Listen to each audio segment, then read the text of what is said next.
Hai, salam. Saya Gotri akan kembali menceritakan tentang kebenaran sejarah yang masih belum semua disingkapkan oleh saudara-saudara yang lain. Saya Gotri hari ini akan terus menceritakan tentang Kiai Sadrah dan jemaatnya. Tentu saudara semua bertanya-tanya, masih adakah penerusnya sampai saat ini? Karena jelas di dalam sejarah bahwa jemaat Sadrah hancur dan tidak ada lagi cerita selanjutnya. Baiklah saudara, saya salah satu dari penerus jemaat Sadrah yang masih ada sampai saat ini akan menceritakan bagaimana yang belum Anda ketahui. Baiklah, ini hal yang menyangkut dengan kuasa setan. Kuasa setan berusaha merebut, merusak dan menghancurkan jemaat Sadrah. Sangat menarik sekali, saudara, ketika kita berbicara tentang jemaat Sadrah. Karena Sadrah atau Kiai Sadrah atau Rasul Sadrah itu sangat berhasil. Jemaatnya berkembang sangat pesat, memenuhi 6 karsidenan di Jawa Tengah, yang jemaatnya mencapai 20.000 jiwa. Sesuatu yang sangat luar biasa. Dan saya akan menjelaskan, menambahkan keterangan sedikit tentang karsidenan, 6 karsidenan ini dan jemaat yang ada pada saat itu, jumlah jemaatnya atau jumlah gerejanya. Baik, yang pertama adalah karsidenan Pekalongan. Makanya di 9 murid juga ada yang dari Pekalongan. Di Pekalongan itu ada 43 jemaat. Di daerah Bandar ada 8, daerah Ciluluk ada 4, di Barang ada 10, Karanganyar ada 11, totalnya ada 43 jemaat. Mungkin dari saudara yang mendengar tentang berita ini yang saya sampaikan ada dari salah satu dari jemaat Sadrah yang ada di wilayah Pekalongan. Dan saudara perlu untuk terus mendengarkan sampai selesai yang akan saya ceritakan hari ini. Yang kedua, Karesidenan Banyumas. Jemaatnya ada 32. Pertama di daerah Banjarnegara ada 4. Di Singamarta ada 2.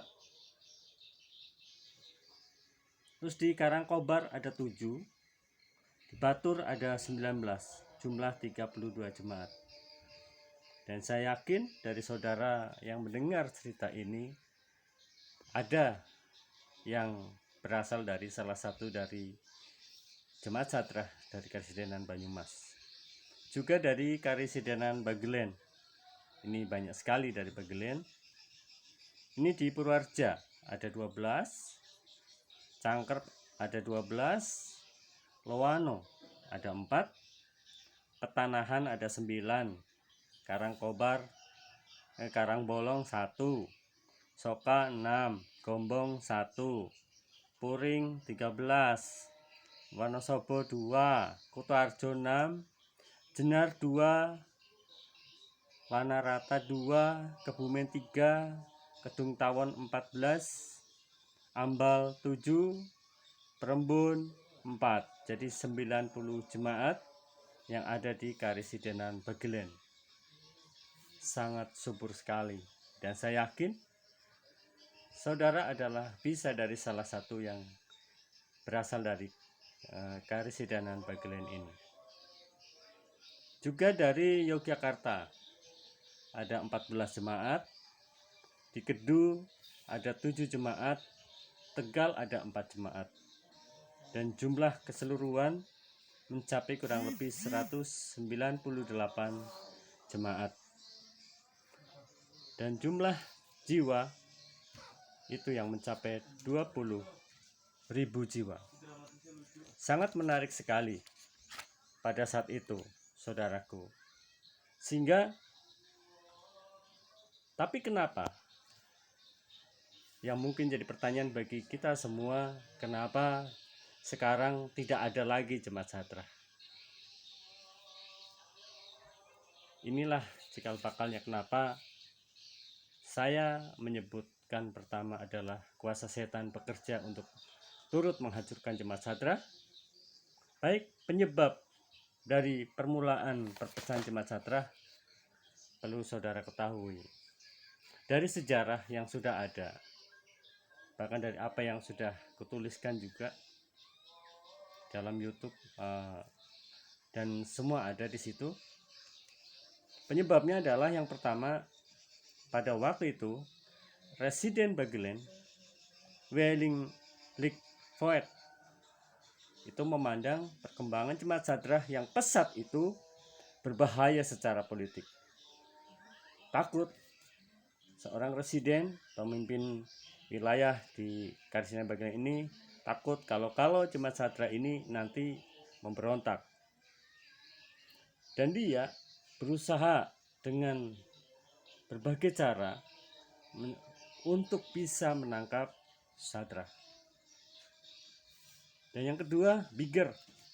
Biger ini seorang pengurus NGZN. Dia berbicara kepada Lickfoet sebagai residen dari Bagelen bahwa sebaiknya jemaat Sahadrah atau Sahadrah itu harus jemaatnya tunduk di bawah pengawasan Pekabaran Injil Belanda. Dapat satu cara Lickfoet untuk bisa menangkap Sahadrah. Kalau Sahadrah mau, berarti aman, tidak masalah, dia tetap boleh menjalankan pekabarannya, tetapi diawasi oleh Pekabaran Injil yang dari Belanda ini, yang dipimpin oleh Biger. Dan ternyata saudara, jemaat Sahadrah ini menjadi rebutan. Begitu banyaknya jemaat Sahadrah yang tersebar di 6 wilayah Karisidenan ini menjadi incaran dan menjadi bahan rebutan. Siapa yang memperebutkan?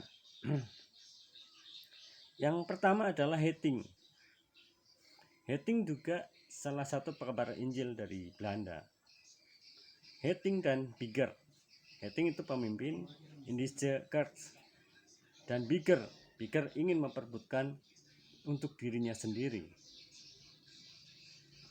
Dan seterusnya, yang ketiga, kerjasama. Sahadrah menjalin kerjasama dengan Jacob Wilhelm, menjalin kerjasama dengan dia untuk membantu pelayanan penggembalaan jemaat Sahadrah. Tapi saudara, ternyata Jacob Wilhelm ini ada hubungannya dengan Biger.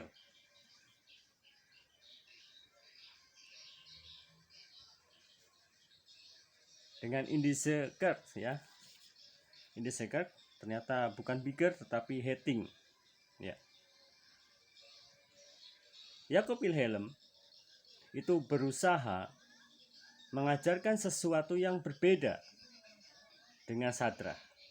Banyak aturan-aturan yang diterapkan yang berbeda sama sekali dengan Sahadrah, tanpa sepengetahuan Sahadrah. Dan Sahadrah pun tidak curiga dengan Jacob Wilhelm. Dan ternyata Wilhelm sangat mulus memasukkan prinsip-prinsip dasar dari dia, dari jemaatnya, dari gerejanya dia, dari Indische Kerk kepada jemaat Sahadrah. Dan dia sangat berhasil, sangat sukses. Akhirnya ada beberapa jemaat Sahadrah yang akhirnya bergabung dengan Indische Kerk. Dan ternyata bukan beberapa, dan sangat banyak sekali. Sangat banyak sekali. Dan ini jelas akhirnya bisa kita hubungkan dengan channel yang memberitakan mengenai sejarah Kiai Sadrah, pendiri Kristen Kejawen ala Islam. Di dalam channel ini, di bagian terakhir, di situ sangat jelas sekali bahwa mereka berusaha menghancurkan, merampas, merebut jemaat Sadrah dengan cara mendirikan GKJ. Intinya, dengan mendirikan GKJ untuk menghancurkan atau menghabisi jemaat Sadrah. Dan saudara, mereka sangat berhasil.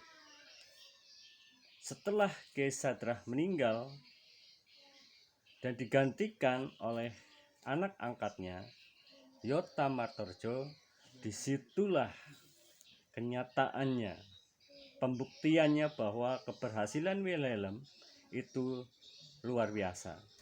Terjadilah perpecahan yang sangat besar dan bahkan terjadi 2 kali.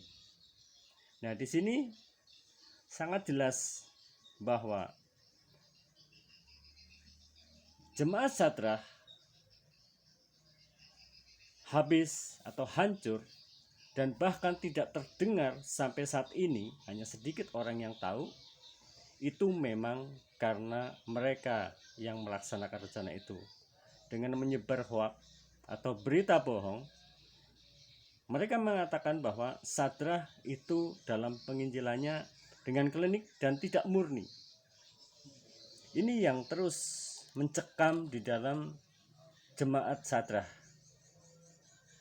Bahkan banyak sekali para generasi sampai saat ini masih juga percaya bahwa penginjilan Sadrah dilakukan dengan klinik dan tidak murni. Padahal saudara tahu, kita semua tahu apa yang Sadrah lakukan itu berdasarkan kitab suci, yaitu 1 Korintus 12 1-34 dan Efesus 4 1-6. Di situ tentang penyempurnaan pelayanan bagi kebangunan tubuh Kristus. Tubuh Kristus akan sempurna di dalam pelayanan dan berhasil menjadi bagian tubuh Kristus yang baik, yang sesuai dengan kehendak Tuhan, itu oleh karena atas dasar adanya rasul dan adanya nabi. Dan juga saudara tahu juga dalam 1 Korintus 12 ayat 28, ini menjadi pondasi pendirian jemaat Sadrah. Ini di jemaat kerasulan. Di sana dikatakan bahwa pertama ada rasul, ada nabi, ada pengajar. Dan ini jelas diterapkan sesuai dengan kitab suci. Tentu tentang pengajar ini di dalam jemaat Sadrah itu adalah imam.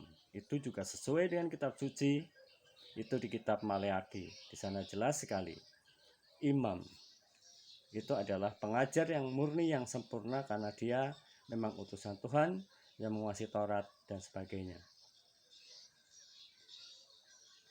Dan saudara, mungkin mereka tidak tahu. Mungkin mereka tidak mau tahu tentang adanya firman yang sungguh mengancam bagi orang-orang yang pekerjaannya dengan cara setan untuk membesarkan jemaatnya, merampas, menipu, menyebar berita hoaks dan sebagainya, sehingga orang atau jemaat lain ikut dengan dia. Mungkin mereka tidak tahu firman ini. Sangatlah firman ini jelas ditekankan kepada orang-orang yang mengembangkan jemaatnya dengan cara yang salah, dengan cara setan. Kita perhatikan apa yang akan ditanggung oleh mereka ini. 1 Petrus 4 ayat 17. Sebab inilah saatnya untuk memulai penghakiman dari bait Elohim. Dan jika pertama-tama dari kita, bagaimanakah akhirnya dengan mereka yang tidak taat pada Injil Elohim? Nah, saudara, ini sangat jelas sekali. Apabila saudara ataupun kita berusaha menyebarkan, bahkan meningkatkan, memperbanyak jemaat kita dengan cara yang salah, dengan cara merampas, membodohi, menyebar berita buruk sehingga orang jadi ikut kepada saudara dan ikut kepada kita, saudara akan dihakimi dan tidak akan lepas, karena kita atau saudara atau mereka yang sudah melakukannya tidak taat dengan Injil. Di Injil jelas, orang yang masuk melalui jendela, katakan bukan melalui pintu, adalah pencuri. Dan pekerjaan si iblis mencuri, merampas, menghancurkan, membinasakan. Nah, jelas sekali bahwa jemaat Sadrah dirampas, dihancurkan, dan dibinasakan oleh mereka. Itulah saudaraku, bagi kita, bagi saudara yang adalah jemaat, harus kembali berpikir ketika kita dari awalnya sudah salah, sebaiknya kembalilah kepada yang sebenarnya. Istilahnya kita sudah salah masuk karena dipaksa, karena tidak tahu, kita ikut. Ternyata salah. Walaupun sudah telat, katakan seperti itu ya. Walaupun kita sudah tua atau sudah bagaimana, kita harus keluar dari situ. Kita harus ikut kembali pada yang benar. Karena kita tahu di dalam kitab suci, setiap orang yang menjadi milik kepunyaan Tuhan itu harus dimeteraikan oleh rasul, bukan yang lain. Karena itulah jemaat Sadrah, Kiai Sadrah yang sampai sekarang masih ada, yang penerusnya yang pada saat itu oleh Kiai Kepas Citrowiryo, yaitu salah satu dari 9 muridnya yang dipangkas habis satu, sampai sekarang masih ada penerusnya, yang sekarang Kerasulan Indonesia. Dan saudara akan mengetahui di situ, bukan sesuatu yang istimewa, bukan sesuatu yang luar biasa atau lebih baik dari yang lain, tidak, tetapi sesuatu yang dilakukan masih sesuai dengan kebenaran firman Tuhan. Dan kita semua bisa saling melengkapi. Tidak ada yang sempurna. Yang sempurna hanya satu Tuhan, tetapi yang benar ketika saudara, saya, jemaat atau gereja sesuai dengan firman Tuhan. Itu saja yang bisa sampaikan, karena kuasa setan yang menghancurkan jemaat Sadrah melalui mereka yang akhirnya saat ini jemaat Sadrah tinggal 1-2. Tetapi saya percaya ketika saudara sadar bahwa apa yang saudara tempati saat ini tidak sesuai dengan firman, saudara akan kembali, karena kehidupan di dunia ini hanya sementara, tetapi di dalam Tuhan adalah kekal. Siapa mau bertahan di dalam penderitaan dan hukuman kalau kita tahu hal yang baik dan hal yang benar? Tidak ada sama sekali. Karena itulah pertobatan sangat penting, karena tidak tahu pun akan diampuni. Itulah saudaraku. Baiklah, ikuti terus channel Segotri, akan terus menceritakan segala sesuatu yang belum saudara dengar, bahkan yang belum jelas saudara ketahui, supaya saudara lebih mantap lagi, supaya benih-benih rasuli yang sudah Kiai Sadrah tebarkan di dalam jiwa kita, orang-orang tua leluhur kita, sampai kita ini itu bertumbuh dan akan menghasilkan buah, dan buah rohani, benih-benih rasuli akan menyatu sehingga kuasa Tuhan akan nyata di dalam jemaatnya, mampu mengalahkan tipu daya setan dan kuasanya. Terima kasih atas perhatiannya. Mohon maaf atas segala kekurangan. Tuhan memberkati.